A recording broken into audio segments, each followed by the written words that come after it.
रे बाप, नतिया का बेटा एजेंसिया वाला 8 दिन से तोड़ा होता दो गाला ओकर पिलुआ पड़ो। काल भराई आज भराई काल भराई सिलेंडर, लेकिन उ दो गालवा आज कहता कि 45 दिन के बाद ओटीपी गिरी तब तारा का सिलेंडर मिली। ए नती उ सिलेंडर जे तू भर के द तार माई बहन एक ना कहीं तो फिर बात का दो गाला लिया ये कोई खाओ ले ले बहनी का गैस भराई ल बाप रे काहे चाची माजा मतलब माजा लेबू तो फिर उल्टा सीधा बोल देन तो काबू के बोल देली है फलानी मने बतिया कह देना आजकल आदमी के त छछा रहनी ध अबे लक्ष्मण अबे भेटाइए कहते गैस भराई ना भराई तो का करी भरबे ना करी साथ ना भराई क भरबे ना कर रास्ता हरे ना नहीं के भराई भराई नहीं सुबह रही उठ उठ के गोबर पाथा तानी सुखवावत इनके ना रही हमर मजा के कर के 100 रुपया के दूगो आई हो माय का और ही नहीं तका है 100 रुपया में खाए दू हां का है 1500 खूब दे के गैस भरा देता रुचा तो मना करू तो कितना दिलावा गैसवा आधा लीटर तो कटबे ना करना आई हो बाप 10 गो चिपरी में 1000 रुपया लग जाई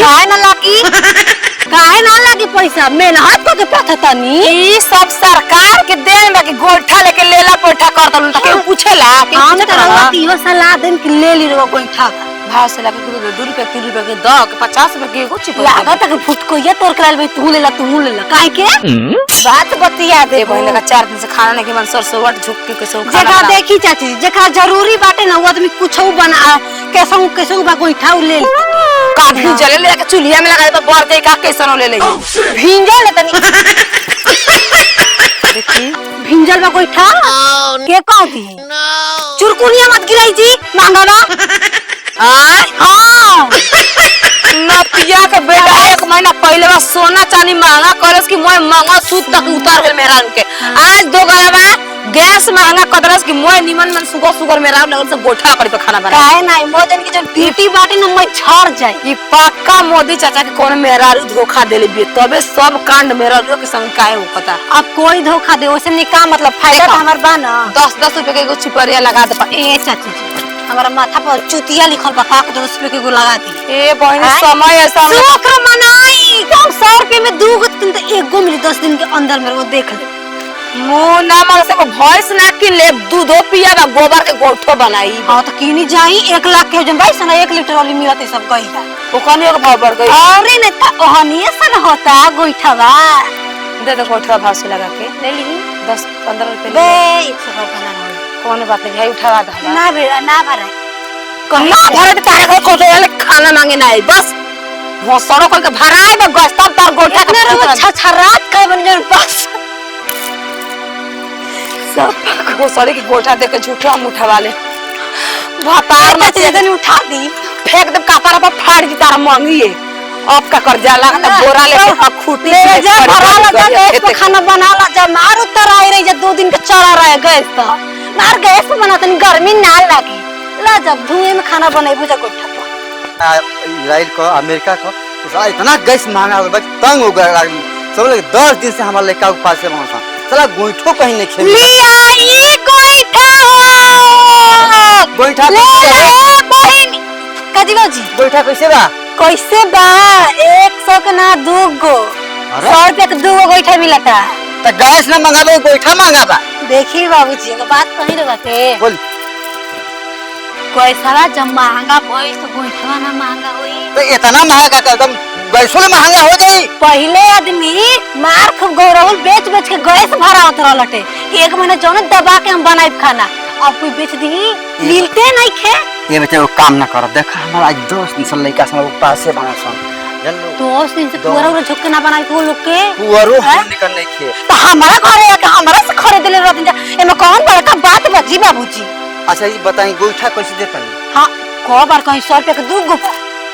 ऐसा कहना कि हमरा के 1 रुपया के एगो लगा दे बाप रे बाप 1 रुपया के एगो लगा तो हम जे झाल बजावे हमारा तो 4-5 गो लइका फेंका बाना सा ओनी के पूरा देखभाल हमारे ना करे के बा अरे बच्चे हम गरीब आदमी ना हई अरे बाबूजी गजब बतिया देनी जब गांव में भई रहे काटी भई रहे कोरोना कोरोना ना भई रहे जी। हाँ। बड़का जग भई रहे अच्छा। तो रवे ना 1 लाख रुपया देले रही जगिया में तो गरीब पैसे हो गई नी अरे तो कुल अब हरी ना ना पैसा पूछती बाटे सब हम गैस भरा दो तंग में बहुत महंगा कोल बने अब हमार भरा दो जीव जे हम गैस भरे पे ना करो देखी बाबूजी करेला कोई और भरेला कोई और बहुआ के साथ साथ ना घुनो पिसाला अमेरिका और ईरान में लड़ाई बा तो भारत के भुगतान करे के पड़त है ना। हाँ। देखते बानी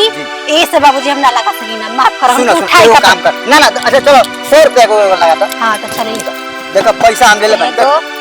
पहले 2 गो दे पैसा 2 गो में इतनी से ना होई दुगो को देबू तो पैसा दियो और उठा ली।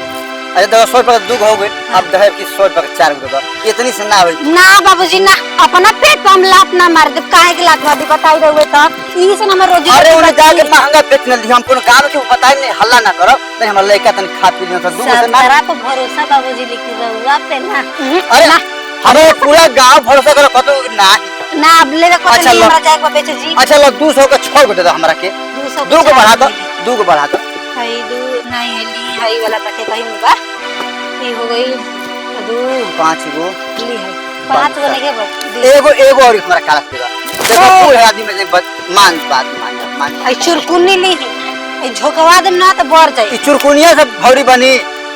भौरी अब भौरी ना बनाओ के बा हमरा घरे आके ना और जो सैठा वाला उ लेके जाए और कथी लेके अबे ले जाई फिलहाल खाना बनावे कथी ले जाई बाहर जमाना जाई। गरीब बेटे इतना ले ला पैठा पता नहीं देखा तो हमर का हो चल चल भगवान को कि जल्दी लड़ाई खत्म हो गई बाबू अंत हम गोईठा किनत दम तंग आ जाई बाहर जमाना हमने के ज्यादा बुढ़ौती में खाना ना मिली हो बाबू